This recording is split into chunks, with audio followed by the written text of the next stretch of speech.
उसको याद करने के लिए, उनके द्वारा किए गए संकल्प को समझने के लिए प्रतिवर्ष यहाँ लोग आते हैं। तो इसी मकसद के लिए हम सब लोग आज यहाँ आए हैं। तो जैसे हमारे धर्म की गौरवशाली परंपरा है, उसी के अनुसार हम सबसे पहले कृष्ण और तुलसी ग्रहण करेंगे। उसके बाद थोड़ी देर के लिए धम देशना होगी, फिर हम यहाँ से बहुत ज़्यादा देर नहीं रुकेंगे, मौसम ठीक है। तो सबसे पहले हम लोग नमन करेंगे।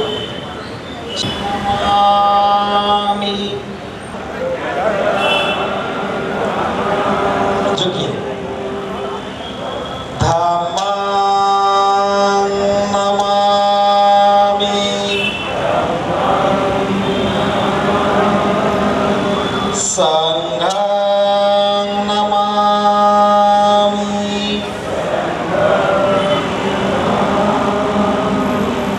तो सबसे पहले हम क्षमा याचना करेंगे।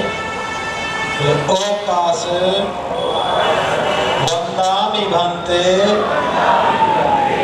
द्वारते मया कृतं सर्वं अपराधं क्षमतु मे भन्ते। द्वितीयम्पि ओकाश वंदामि भन्ते द्वारते मया कृतं सर्वं अपराधं क्षमतु मे भन्ते। तृतीयम्पि ओकाश वंदामि भन्ते द्वारते मया कृतं सर्वं अपराधं क्षमतु मे भन्ते। ओकाश अहं भन्ते तीसरणेन सह पंचशीलं धम्मं याचामि अनुग्रहं कृत्वा शीलं देत मे भन्ते। द्वितीयम्पि ओकाश अहं भन्ते तीसरणेन सह पंचशीलं धम्मं याचामि अनुग्रहं कृत्वा शीलं देत मे भन्ते। तृतीयम्पि ओकाश अहं भन्ते तीसरणेन सह पंचशीलं धम्मं याचामि अनुग्रहं कृत्वा शीलं देत मे भन्ते। अब जैसा मैं बोलूंगा मेरे बाद में बोलेंगे। नमो तस्स भगवतो अरहतो सम्मा संबुद्दस्स।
द्वितीयम्पि बुद्धं शरणं गच्छामि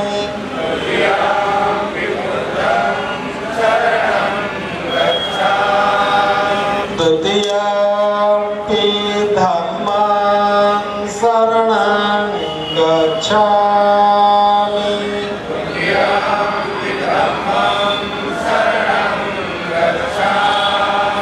द्वितीयम्पि संघं शरणं गच्छामि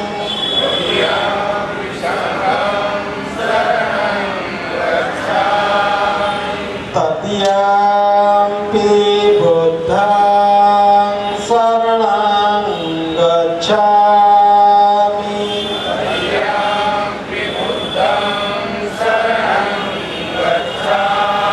तृतीयम्पि धम्मं शरणं गच्छामि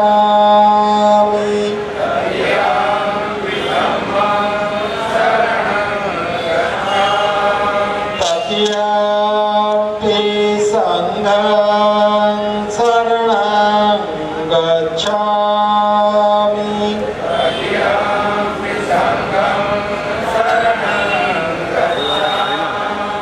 शरणगमन संपूर्ण पाणातिपाता वीरमणि सिक्खापदं समादियामि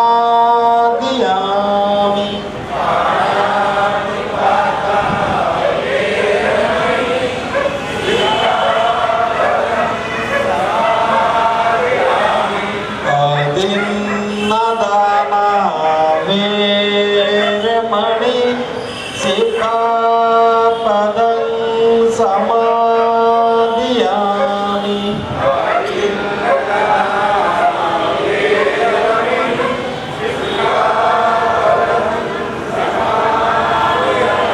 कामेषु मिच्छाचारा वीरमणि सिक्खापदं समादियामि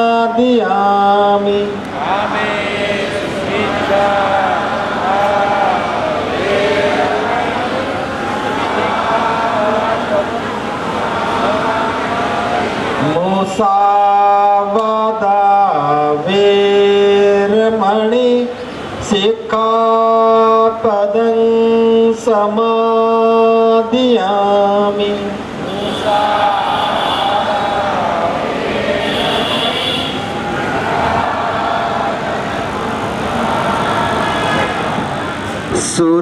सुरामेर्य मज्जपमादठाना वीरमणि सिक्खापदं समादियामि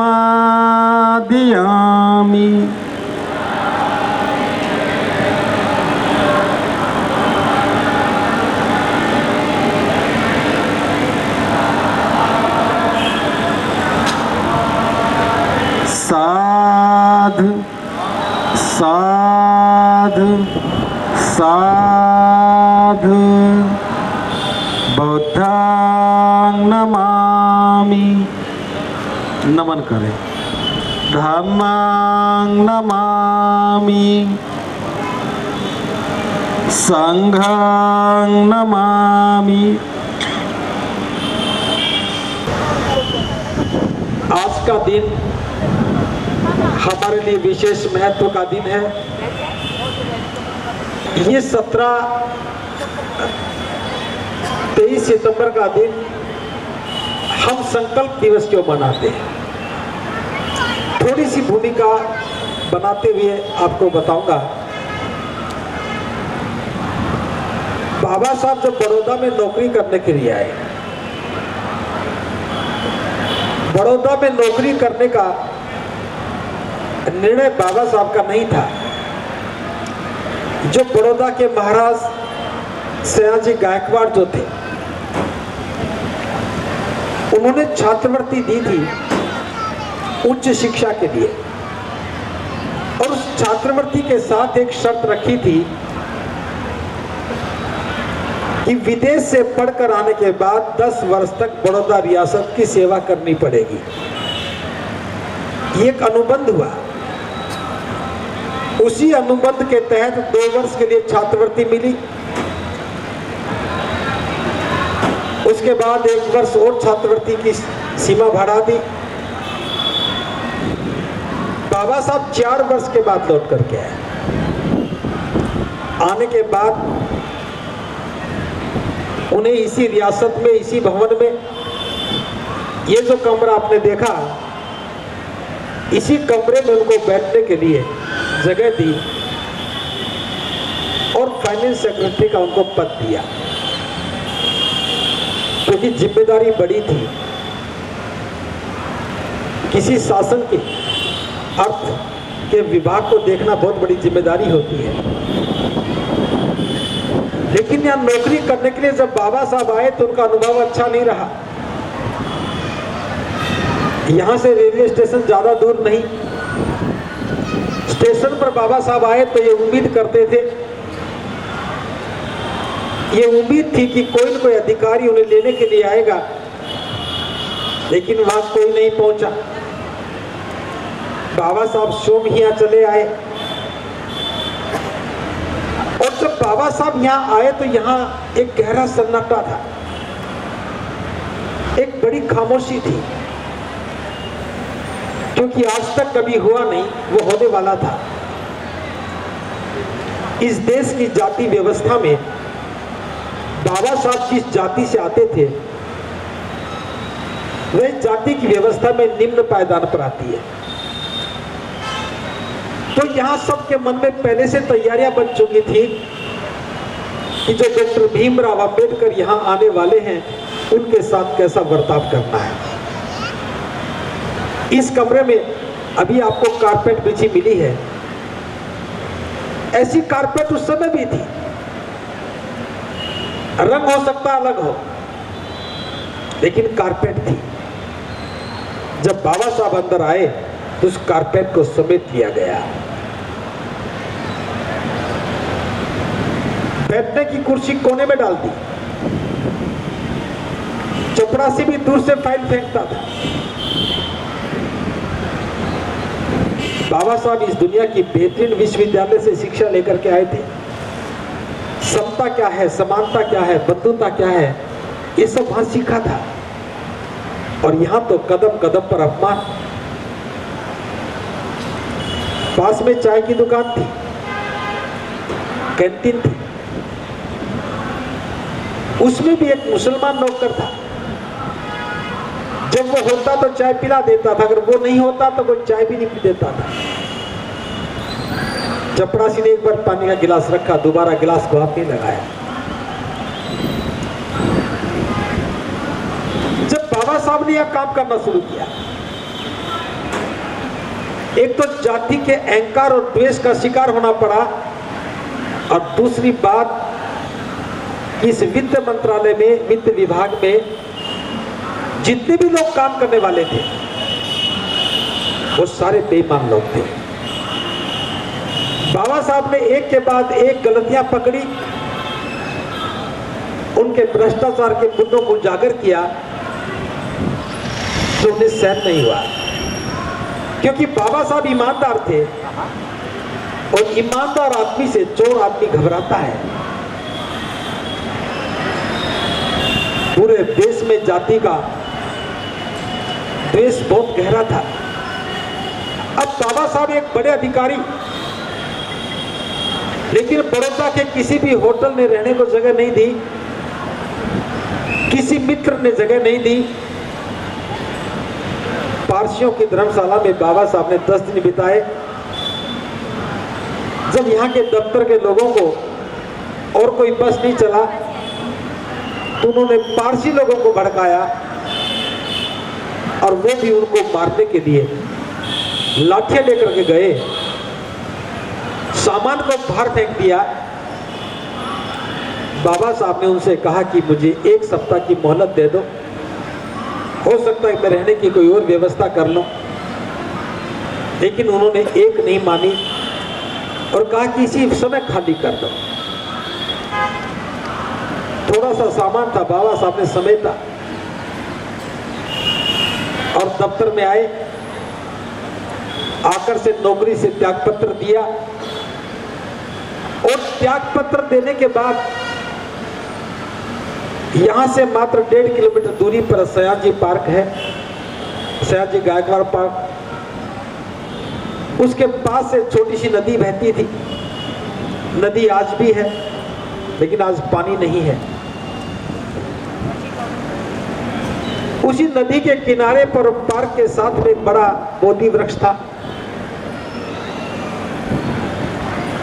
पहले बाबा साहब स्टेशन पर गए तो पता लगा कि गाड़ी 4 घंटा देरी से चल रही है।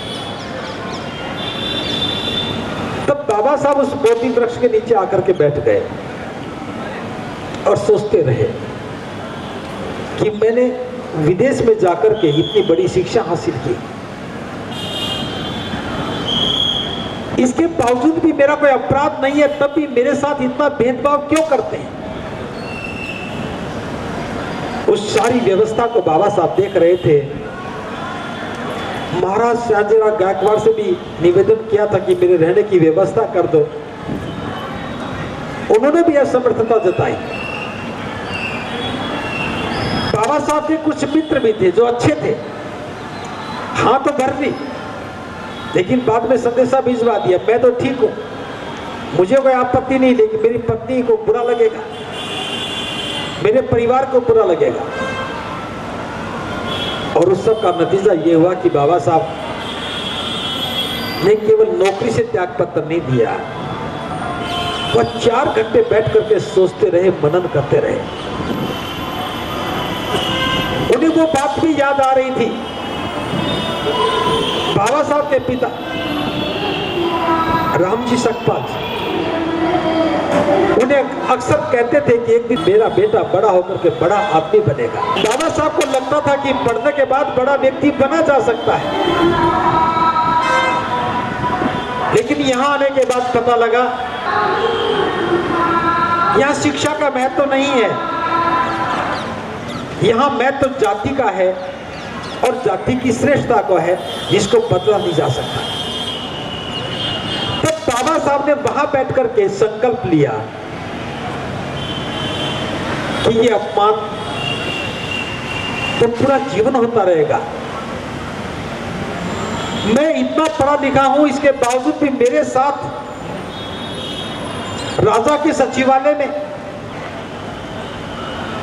राजा से बड़ी विरासत में क्या हो सकती है, उसके सचिवालय में मेरे साथ ऐसा भेदभाव है, तो आम व्यक्ति के साथ कैसा होगा। तो बाबा साहब ने संकल्प लिया कि मैं इस देश से जो मेरे समाज के लोगों के साथ भेदभाव होता है, नफरत का व्यवहार होता है, उनके साथ जुल्म और शोषण होता है, मैं जीवन भर उनके उत्थान के लिए काम करूंगा और उन्हें इस बीमारी से, इस दुर्गति से बचाऊंगा। यहां से बाबा साहब ने संकल्प लिया और संकल्प लेकर के बाबा साहब चले गए। यहां डॉक्टर भीमराव अंबेडकर बनकर के आए थे और डॉक्टर अंबेडकर की पहचान ही खत्म हो गई। दोबारा विदेश पढ़ने के लिए गए। इस बार साहू जी महाराज ने घर पर आकर के उन्हें सहायता की और कहा कि जो आपकी पढ़ाई अधूरी रह गई उसे पूरा करके आओ। बाबा साहब दोबारा गए, अधूरे काम को पूरा करके फिर लौट करके आए और आने के बाद 2 घटनाएं घटी। जब बाबा साहब कोलंबिया विश्वविद्यालय से वापस लौट रहे थे डिग्री लेकर के, तो डिग्री देते समय वहां के प्रशासन ने बाबा साहब को प्रोफेसर बनने के लिए कहा। जिस विश्वविद्यालय में कोई छात्र पढ़ा हो और वहां प्रोफेसर की नौकरी मिले, कोई मना नहीं करेगा, लेकिन बाबा साहब ने यह कहा कि मैं अपने पीछे करोड़ों लोगों को छोड़ के आया हूं जिनका जीवन पशुओं से बदतर है, मैं नौकरी नहीं कर सकता, मुझे उनके कल्याण के लिए काम करना है। छोड़ करके आए। यहां जब आए तो आने के बाद बड़ौदा के महाराज ने डिस्ट्रिक्ट मजिस्ट्रेट की नौकरी के लिए बाबा साहब को आमंत्रण भेजा। मास्टर कृष्ण केलुस्कर थे, जो बाबा साहब से बड़ा प्रेम करते थे, उस पत्र को लेकर के गए कि आपको महाराज ने डिस्ट्रिक्ट मजिस्ट्रेट लगाया है। बाबा साहब ने पत्र को पढ़ा और दोबारा से लिफाफे में बंद करके कहा कि बड़ौदा के महाराज को मेरा नमस्कार कहना और कहना कि मेरे धन्यवाद को स्वीकार करें, उन्होंने मेरे लिए नौकरी भेजी है, लेकिन मैं इस नौकरी को स्वीकार नहीं करूंगा क्योंकि यह नौकरी मेरे लिए फांसी का फंदा है। अगर मैंने नौकरी को स्वीकार कर लिया तो जो संकल्प मैंने अपने समाज के उत्थान के लिए लिया है उसे पूरा नहीं कर पाऊंगा। बाबा साहब ने नौकरी को ठुकरा दिया। आज मैं जो बात कर रहा हूं, 2017 में 100 साल पूरे हो गए थे, अब 105 वर्ष हो गए। बाबा साहब का संकल्प अब भी सभी की समझ में नहीं आया। और मैं तो ये भी कहना चाहूंगा कि गुजरात के लोगों को इस बात को समझना चाहिए, गुजरात सरकार को भी समझना चाहिए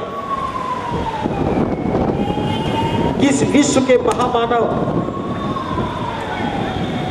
जिनको ज्ञान के क्षेत्र में द सिंबल ऑफ नॉलेज कहा जाता है, ज्ञान का प्रतीक कहा जाता है, बाबा साहब को द सिंबल ऑफ नॉलेज कहा गया, ज्ञान का प्रतीक कहा गया है। उस ज्ञान के प्रतीक के साथ गुजरात के लोगों ने अमानवीय व्यवहार किया, दफ्तर में अमानवीय व्यवहार किया,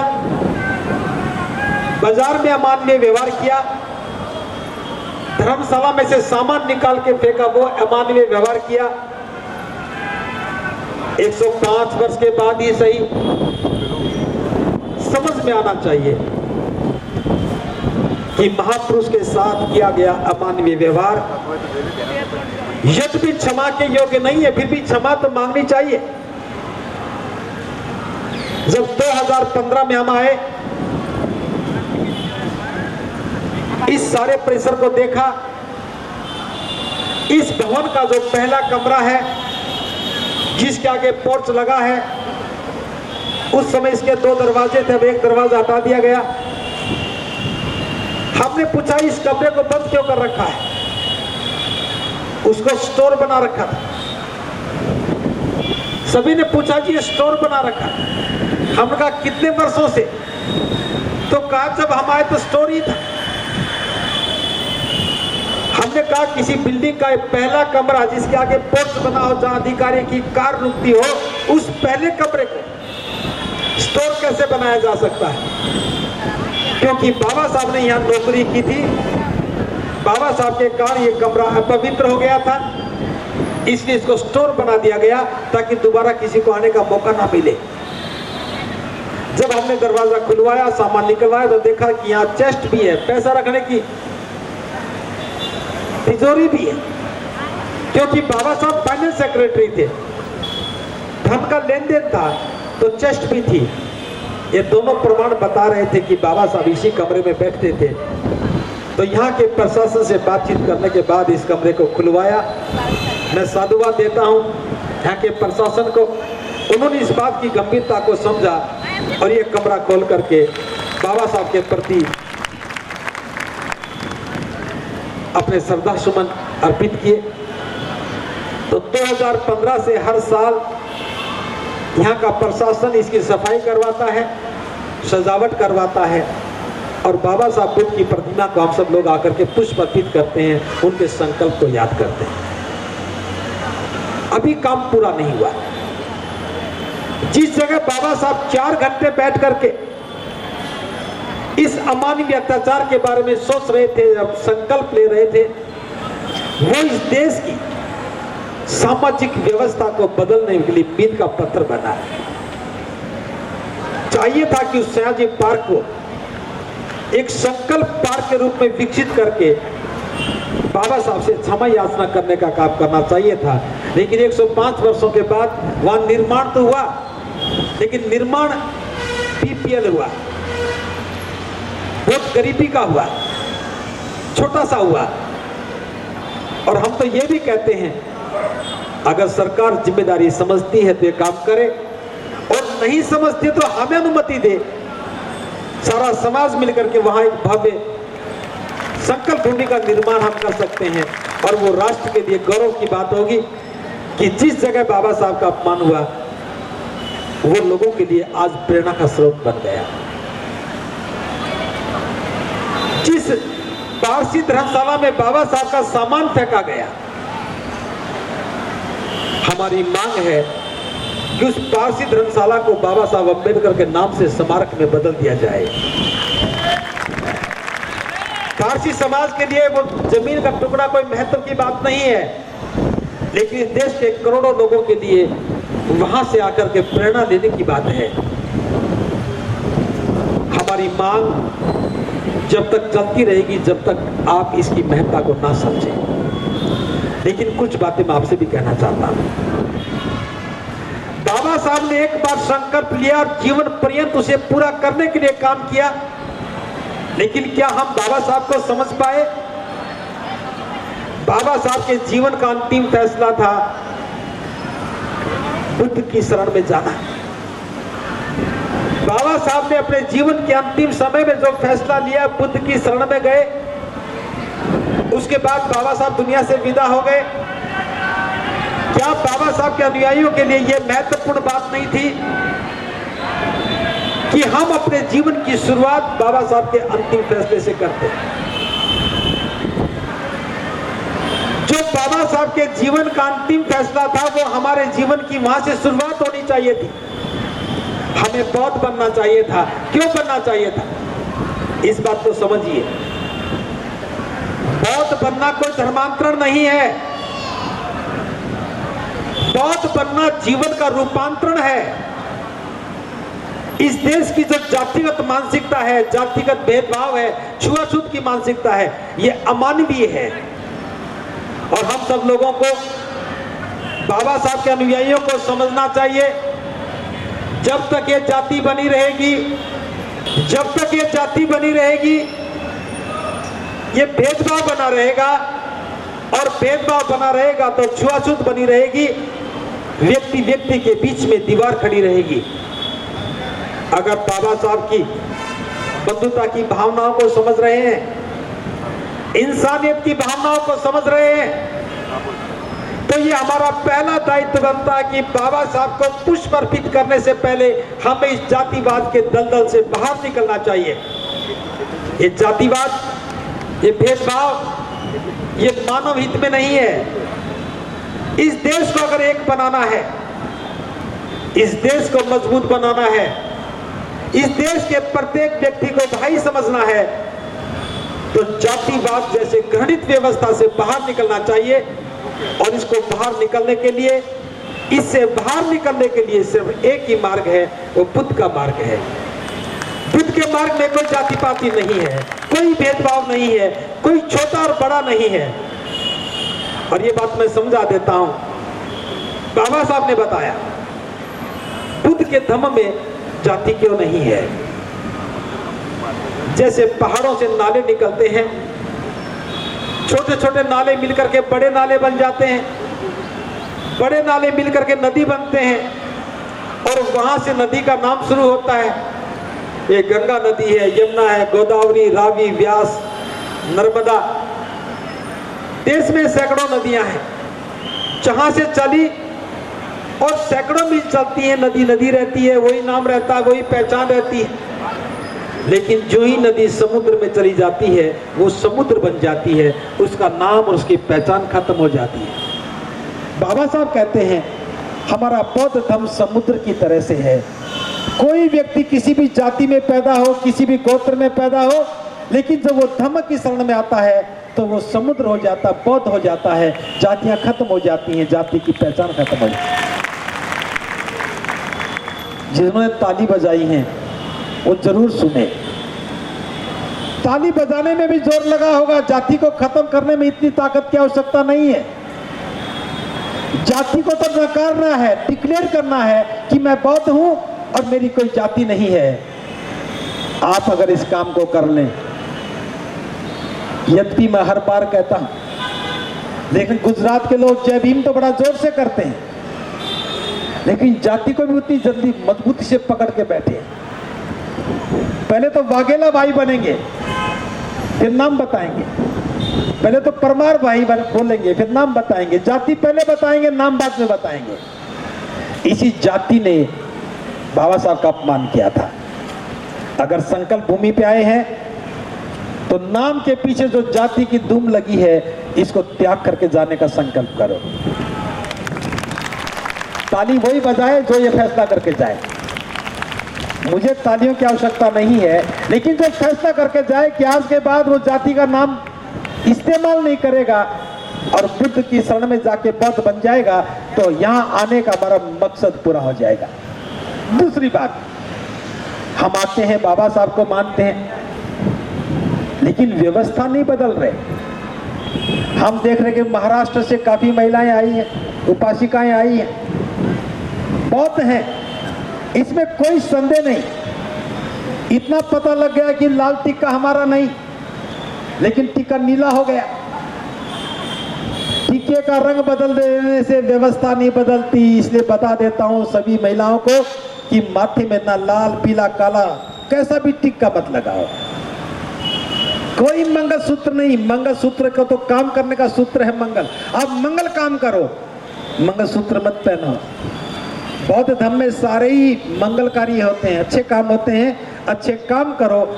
सिर्फ काले धागे में कुछ मणि पिरो के पहन लेने से पति की सांसें नहीं चलेंगी। व्यवस्था बदलो। और मैं तो गुजरात में बहुत पहले से भी कहता रहा हूं, कुछ महिलाओं ने अमल भी किया। चूड़ियां पहनना गुलामी की पहचान है। अगर समझ में आ जाए तो चूड़ियां ही उतार के चले जाना, आजाद होके जाना। अगर आजाद होके नहीं जाओ तो फिर बाद में आना, क्योंकि बाबा साहब ने एक बार संकल्प लिया, जीवन भर उसे पूरा किया। और हम हर साल, गुजरात के लोग हर साल संकल्प लेते हैं और पूरा कुछ नहीं करते हैं। आप कहेंगे कि बनते जी तो हमें बुरा कह के जा रहे हैं। मैं बुरा नहीं कर रहा हूं, जो आप नहीं कर रहे हो उस काम को याद दिला रहा हूं। हमें व्यवस्था बदलनी है, हमें पहनावा बदलना है, हमें परंपराएं बदलनी है। अभी रक्षाबंधन को जिन्होंने राखी बांधी, उनको जय भीम कहने का अधिकार नहीं। होली पे जो होलिका जलाएंगे, चाहे प्रतीक के रूप में जलाओ। क्या महिलाओं को जलाना कोई त्योहार हो सकता है? पहले दिन तो महिलाओं को जलाते हो, अगले दिन गुलाल लगाते हो। ये त्योहार नहीं हो सकता। ये तय है, हार की तय होना त्योहार। अभी दिवाली पे दिए जलाओगे, फिर कहोगे हम तो बाबा साहब के अनुयायी। फिर भैया दोस्त को भाई बहन का एग्रीमेंट दोबारा साइन करोगे। रक्षाबंधन पे एग्रीमेंट बना लिया, फिर रक्षाबंधन के बाद भैया दोस्त पे जाते हो। विश्वास नहीं है क्या? और एक बात और बता रहा हूं, गलत फहमी में नहीं रहना चाहिए। जब तक शादी नहीं हुई थी भाई रक्षा कर सकता था, शादी के बाद रक्षा कौन करेगा? किसकी जिम्मेदारी है? पति की जिम्मेदारी है। तो राखी बांधनी है तो पति को बांध दो। अगर रक्षा का मामला है तो पति की जिम्मेदारी है। बेटा बड़ा है तो बेटे की जिम्मेदारी है, बेटी बड़ी है तो बेटी की जिम्मेदारी है। जो पास में जिम्मेदारी उसकी है। और धागा बांधने की बात क्या है? एक कागज पर दस्तखत करवा लिया करो। मन के संकल्प से बड़ा कोई संकल्प नहीं होता। इस नाटक को, नौटंकी को बंद करो। आप सभी से कह रहा हूं, मैं पुरुषों से भी कह रहा हूं, सारे त्योहार बदल दो। बुद्ध पूर्णिमा हमारा उत्सव है। आषाढ़ मास की पूर्णिमा, जिस दिन बुद्ध ने पहला धम्मचक्र प्रवर्तनाएं चलाया, पहला उपदेश दिया, वो हमारा पर्व है। और अशोक विजयदशमी, सम्राट अशोक बुद्ध की शरण में गए, बाबा साहब बुद्ध की शरण में गए, वो अशोक विजयदशमी हमारा पर्व है। बौद्ध बनने के बाद बस यही 3 पर्व मनाने चाहिए।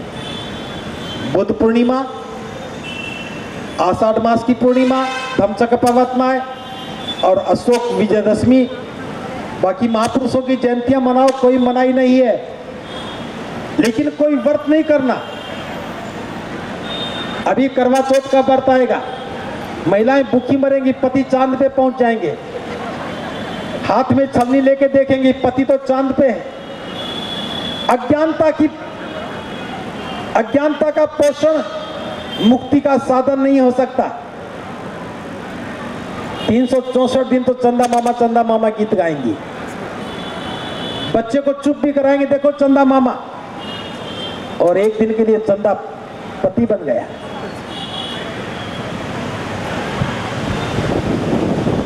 थोड़ा सा दिमाग लगा लो। फिर चांद देखने से पति की उम्र का क्या संबंध? चांद देखने से पति की उम्र का क्या संबंध? और पति भी कितना महान, खड़ा छत पे होगा, दिखेगा चांद में।